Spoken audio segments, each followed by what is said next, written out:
के फाउंडर सुशील केडिया आप जुड़ गए हैं हमारे साथ। आइए उनसे जानते हैं आज उनके पिटारे में कौन कौन से रॉकेट कॉल्स हैं। सुशील, गुड मॉर्निंग। Good morning. मैं शुरुआत एक कॉल के साथ करूंगा जो आपने दी थी, उसको रिविजिट करूंगा। बॉम्बे स्टॉक एक्सचेंज जो 450 पर था, पिछली बार जब मैंने आपसे पूछा था तो आपने कहा था कि आपके सौदे पे मैं नज़र ना लगाऊं और बायबैक प्राइस से ऊपर ही बेचेंगे, उससे नीचे नहीं बेचेंगे। ऑलमोस्ट आ गए अब हम उस प्राइस पर। 822, 823 इस समय बॉम्बे स्टॉक एक्सचेंज। पहले तो इस पे अपडेट हो जाए। तो देखिए अनुज, ये लास्ट अपनी जब बात हुई थी तो ये पीली लाइन से ट्रायंगुलर ब्रेकआउट हो रहा था। मैं आशा कर रहा हूँ मेरी ये चार्ट दिख रही है आपकी स्क्रीन पर, और उसका प्रोजेक्शन आ रहा था करीब करीब 860-65। तो अब यहाँ पे ये जो बातें बची है सिमेंटिक्स की बची हैं। देखिए, नई एंट्रीज तो अब कोई इस भाव में हो नहीं सकती, तो जिन्हें नया लेना हो उनको पुल बैक्स का वेट करना पड़ेगा। अब दो तीन तरह के अलग अलग पार्टिसिपेंट्स मार्केट में अलग काम कर सकते हैं। जिनको रोज कमाना खाना है, जिनको रोज एफआईआई के नंबर्स देखने हैं, रोज सट्टा करना है, तो उनके लिए तो बॉम्बे स्टॉक एक्सचेंज ओवरबॉट हो रहा है। ठीक है। और जिनको बिजनेस की समझ है, जिनको लार्जर अंडरलाइंग ट्रेंड की समझ है, जिस तरह से इनका डेरिवेटिव्स बिजनेस टेक ऑफ कर रहा है, जिस तरह से अभी भी एनएससी और बीएससी के बीच में वैल्यूएशन में एक्सट्रीम डिफरेंशियल है, और जितनी बड़ी इस चार्ट में अभी भी अगले 6-8 महीने के अंतराल में जगह है, तो पहले तो मैं ये प्रायर ऑल टाइम हाई 1037 टूटने के बाद 1200 तक की बात करूंगा। और हो सकता है 1200 आने के बाद हमारा कॉल 2100 भी हो जाएगा, तो बड़ी बात नहीं है, तो वो हो गई लॉन्ग टर्म की बात। पर वो 2100 के लिए अभी चढ़ के लेने का नहीं है, बहुत ज्यादा ओवरबॉट हो गया अब काउंटर। अब यहाँ से इसमें जो भी अब ट्रेडिंग के हिचकोले जिन्हें लेने हैं लेंगे। हमने अपने निवेशकों को जो सलाह दी हुई है कि अगर हमें यहां से भी 400 रुपया कमाना है, तो हमें 50, 60, 70 रुपए की बर्दाश्त रखनी होगी। जिनके पास वो बर्दाश्त नहीं है, उनको यहाँ पे अब कोई भी अपनी ट्रेलिंग स्टॉप लॉस लाइन बनानी चाहिए। तो अलग अलग लोगों के लिए अलग अलग खेल है। पर मुझे बीएसई में अभी भी अगले 6 महीने के अंतराल में बेतहाशा तेजी लगती है, और ये पुलबैक्स में बाई ही होगा। यहां से बेच के कोई टॉप बन जा रहा है स्टॉक में, ऐसे कोई भी लक्षण नहीं है। ओके, बहुत अच्छी बात है। तो ये हो गई बात बीएससी की। आज का फ्रेश रॉकेट आइडिया क्या होगा फिर सुशील? अनुज, रॉकेट्स तो बड़े बड़े छूट रहे हैं, पर चक्कर ये है ना कि जैसे अपनी 1 महीने पहले भी बात हुई थी, जिन स्टॉक्स को लेके बैठना चाहिए लॉन्ग रन में, जिनमें अच्छी क्वालिटी है, उनकी सबकी चार्ट्स भारी हो चुकी है। और जहां आप ये देखो, अब जैसे अब कोई एकदम ही अभी मोमेंटम में सट्टा ही खेलने का बाजार है, तब हमने अपने निवेशकों से जो भी मोमेंटम ट्रेडिंग के लिए भी पैसा लो डिजिटल नाम का शेयर्स दिलवाया उनको, कि ये 5 बैगर लगता है यहाँ से। ये लॉन्ग टर्म बॉटमिंग आउट होके स्टॉक निकल रहा है। गुजरात की ये कंपनी है, और और ये भी लोन देने में काफी टेक्नोलॉजी वगैरह को इस्तेमाल कर रही है। तो 5 बैगर तो बाद की बात है, 50 का पहले हमें 100 मिल जाए। अभी तो हम फिलहाल उतने के लिए खेल रहे हैं। तो इस तरह के स्टॉक्स के लिए देखिए, आपके निवेशकों को ये ध्यान रखना, मैं उनसे रोज तो बात कर नहीं पाऊंगा जैसे मेरे सब्सक्राइबर से होती है, तो कब निकलना है ये देखने के लिए नंबर ऑफ स्टॉक्स कितने बढ़ाए हम। अब फ्लोर कैम में भी हो सकता है 2-4 दिन में हमारे यहाँ एक बड़ा रैली कॉल आ जाए, रैली कॉल में भी डबल हो सकता है स्टॉक। तो वो देखिए, साइड मार्केट में बड़े स्विंग्स हैं, और ए ग्रुप के स्टॉक्स थके हुए हैं। बढ़ने में और घटने में दोनों में बिल्कुल म्यूटेड चाल आती है, और बिल्कुल एक झटके से ये जैसे इन्फोसिस 10% एक ही झटके में गिर गया, एमएनएम 5% एक ही झटके में गिर गया, आईटीसी एक ही झटके में गिर गया। तो लार्ज कैप स्टॉक्स में फ्रेजिलिटी है, और ये स्मॉलर स्टॉक्स के अंदर में स्मूथ स्विंग्स हैं, पर क्वालिटी नहीं है। तो वो अपनी चॉइसेस के अनुसार काम करना होगा सबको। ओके सुशील जी, अब कुछ और ऐसे चंक्स पे आते हैं जहां पे अच्छे मूव आ रहे हैं, वहां पे प्रॉफिट्स बुक करना चाहिए या फिर मोमेंटम को प्ले करना चाहिए, इस पे आपकी राय चाहेंगे। Tata power, NTPC, PFC, REC, इस स्पेस में पैसा भी बना। अब चार्ट्स आपको क्या कह रहे हैं? अगर आप वेल्थ क्रिएट कर चुके हैं, अच्छा पैसा कमा चुके हैं, तो क्या करना चाहिए? अभी इसको ट्रेल करें या फिर ये बुक करने का टाइम है?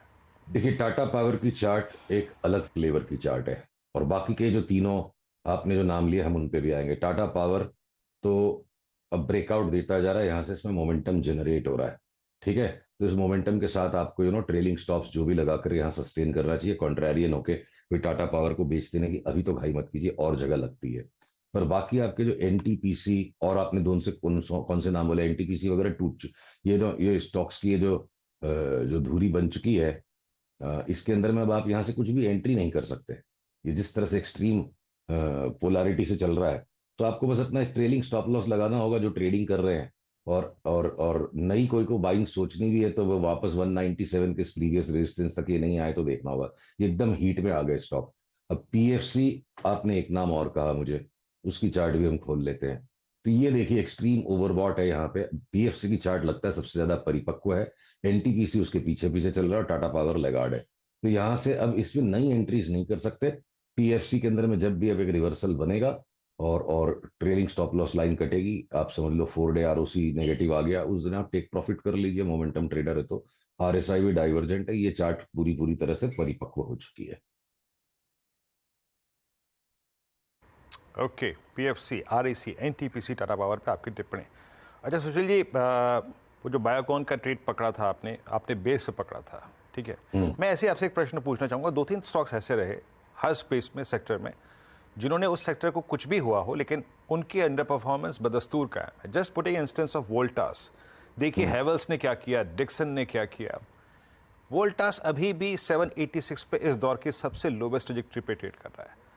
क्या व्यू बिल्कुल। बन रहा है अभी? ये और अपने नए लोज खोजेगा इस दौर के, या फिर यहां से एक पुल बैक देगा? देखिए वोल्टास के ऊपर वैसे तो जो हमारी लास्ट वार्ता हुई थी उसके अंदर ये किसी तरह से एक आप ट्रेंड लाइन खींच लो तो उसमें ब्रेकआउट सा आया है। पर वोल्टास के अंदर में जिसको भी निवेश करना है, एक तो सट्टा करके जीतने वाली चीज नहीं है। किसी भी स्टॉक का जब बड़ा बॉटम बन रहा हो पहले आप इन्वेस्ट करो। इन्वेस्टमेंट के अंदर में जब मार्जिन ऑफ सेफ्टी क्रिएट हो जाती है फिर उसके बाद आप लिवरेज खड़ी करते हो। डायरेक्टली एक झटके में जाके लिवरेज ट्रेड करेगा तो आदमी साफ हो जाएगा। तो वोल्टास में एक जगह ये रखनी चाहिए, जो भी चार्ट के पैटर्न है उनके अनुसार, कि एक नए आखिरी लो की स्पेस रख के चलना है मन में, इंतजार नहीं करना है। इसका मतलब है आपकी फिलहाल इस वक्त पोजीशन साइज इतनी होनी चाहिए कि अगर ये निचले लेवल तक 722 तक भी आ जाए तो आपको घबरा के भागना नहीं है। अभी आप उतनी छोटी पोजीशन बनाओ और उसके बाद जब इसमें sequence of higher bottoms and lows आने लग जाएंगे तो मुझे लगता है कि वोल्टास कोई आश्चर्य नहीं होगा अगले साल भर में ये वापस 1300-1400 के ऊपर चल पड़े। तो बढ़ने के लिए ऊपर 80-90-95% तक की जगह है और नीचे का आपको डाउनसाइड 10% बर्दाश्त करना है। तो ये सट्टा न करके इस वक्त डिलीवरी बाइंग करके एक्यूमुलेट करने के जोन में है स्टॉक। ओके। अच्छा, हमारी बंधन बैंक पे बात हुई थी और हमने ये एक्सप्लेन किया था कि पोजीशनिंग काफ़ी मैटर करती है और रिजल्ट डे यस, के बाद वो लो टूटा नहीं फिर उसका, और वहाँ से 215 से अब 230 तक की रैली बंधन में हो चुकी है हफ्ते 10 बिल्कुल। दिन में करीब करीब। तो ट्रेडर्स के लिए तो अच्छा खासा वो ग्रिप में रहा होगा ट्रेड, लेकिन इन्वेस्टर्स के लिए क्या टारगेट्स होंगे यहाँ पर? देखिए इन्वेस्टर्स के लिए मेरे टारगेट जो है ना वो बड़े भद्दे से लग सकते हैं लोगों को, और मतभेद ही बाजार का दस्तूर है, एक बेचेगा एक लेगा। मेरे लिए बंधन बैंक अब हर पुलबैक पे बिग बाई है। इसके अंडर परफॉर्मेंस की साइकिल फंडामेंटली भी आप देखोगे रिवर्स हो जाएगी। ये देखिए इस डेली चार्ट के ऊपर आप ये जो 5 वेव पैटर्न आपने देखा है ना, ये पैटर्न रिपीट करेगा इस स्तर से। तो मैं कम से कम 350, 350 तक का भाव इसका ज्यादा से ज्यादा साल भर में देखता हूँ। और ऑफ कोर्स एक टेक्नीशियन को प्रिविलेज है अपने स्टॉप लॉसेस के साथ चलने की। तो आप 216-17 का स्टॉप लॉस जब तक नहीं टूटता है, निवेश भी अगर कोई इसमें करे, डिलीवरी भी उठा के बैठ जाए, तो मुझे इसका 350 रुपए का भाव पहले आते लगता है, 215 बाद में आएगा। ओके, चलिए सुशील जी, कोई एक और स्टॉक जो आपके रेडार पर हो, कंडीशनल बाय हो या आपके अभी रेडार पर हो, जो आपको लग रहा है कि यहाँ से चलने की तैयारी कर रहा है? बहुत सारे स्टॉक्स हैं और थोड़ा चल भी चुका है। जैसे मैंने आपसे पहले फार्मा के भी बारे में बात की थी कि लॉरस लैब्स, मुझे बायोकॉन की तरह ये एक अगला डबलर दिखता है। लॉरस लैब्स में आप देखो पैटर्न ऐसा हो गया कि ये जो शुरू में जो वेव वन बना है, जिसको मैंने येलो लाइन में मार्क किया है, ये बहुत ही हेजिटेशन और कंफ्यूजन में बना। और उसके बाद अब ये जो उसका करेक्शन हो गया वेव टू, अब मुझे यहाँ से इसमें एक रॉकेट लाइक मूव स्टार्ट होता दिख रहा है। हो चुका है वो मूव, वायलेंट रहेगा, it will not be a smooth ride. तो पोजीशन की साइज को आप हिसाब से संभालिए। मुझे लगता है अगला पड़ाव इसका सीधा 500, 550 के ऊपर ही आए और इवेंचुअली स्टॉक 700, 750 रुपए तक चला जाए, तो बिल्कुल भी आश्चर्यचकित नहीं होना चाहिए। F&O का कैश में कोई इंटरेस्टिंग नाम? कैश में बॉम्बे डाइंग, सनटेक, ये जो हम लेके बैठे हैं, बस देखिए आप डीएलएफ ओबरॉय रियल्टी पे हम शॉर्ट हैं। उसके सिवा आप रियल एस्टेट सेक्टर में कोई भी स्टॉक ले लो, डीबी रियल्टी ले लो, ये सारे लैंड बैंक्स की री रेटिंग, रीवैल्यूएशन और इवेंचुअली एसेट मार्केट्स का जब इन्फ्लेशन होता जा रहा है तो रियल एस्टेट का इन्फ्लेशन आना ही है। तो आप रियल एस्टेट का कोई भी स्टॉक ले लो, मुझे लगता है सब के सब काफी बड़ा मूव दे देंगे यहाँ से। ओके सुशील जी, बहुत बहुत शुक्रिया आज हमारे साथ बात करने के लिए। अगले मंगलवार को फिर